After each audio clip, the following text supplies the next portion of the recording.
ప్రస్తుతం ఏఐ యుగంలో ఉన్నాము కాబట్టి క్రోమ్ బ్రౌజర్ కి పోటీగా అనేక ఏఐ బ్రౌజర్లు బయటికి వస్తున్నాయి. పర్ప్లెక్సిటీ, కామెట్, ఫెలోయు బ్రౌజరు చైనా నుంచి, అదే విధంగా తాజాగా చాట్ జీపీటీ నుంచి అట్లాస్ ఏఐ బ్రౌజర్ బయటికి వచ్చింది. ఇప్పుడు గూగుల్ క్రోమ్ టఫ్ కాంపిటీషన్ ఎదుర్కొంటుంది. మరి ఏఐ బ్రౌజర్ గా మారుతుందో చూడాలి. ఇక ChatGPT Atlas AI browser features ఏమిటి అనే విషయంలోకి వెళ్తే, మనం బ్రౌజింగ్ చేస్తున్నప్పుడు మనకి కావాల్సిన పేజీ ఏదైనా ఉంటే దాన్ని సమ్మరైజ్ చేసి చూపిమంటే చూపిస్తుంది.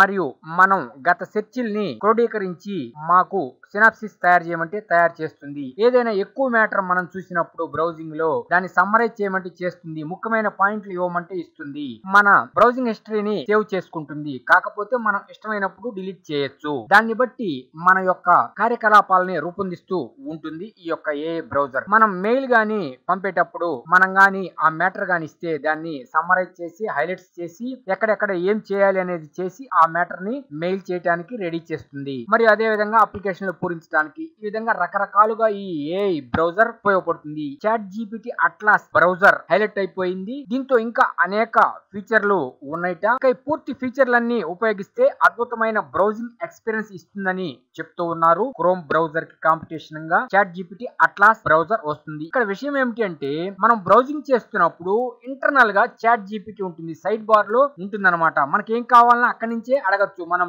బ్రౌజింగ్ ని పక్కకు పెట్టి వేరే విండోస్ లోకి వెళ్లి చేయాల్సిన అవసరం లేదు. అక్కడే చాట్ జీపీటీ ఉంటుంది. అన్ని పనులు పూర్తి చేసుకోవచ్చు. మనకు కావాల్సిన ఆన్సర్స్ రాబట్టుకోవచ్చు. మనం ఏదైనా తెలియకపోతే అడిగితే అది అక్కడే వెంటనే చెప్పేస్తుంది. ఈ విధంగా అద్భుతమైన బ్రౌజింగ్ ఎక్స్పీరియన్స్ ఇస్తుంది యూజర్ కి అని చెప్తున్నారు. ఈ వీడియోలో వాడిన ఇమేజెస్ మా సొంతగా తయారు చేసుకున్నవి, ఎవరికి సంబంధం లేదు. Hi friends, want more technology news? Please subscribe to VKT News YouTube channel.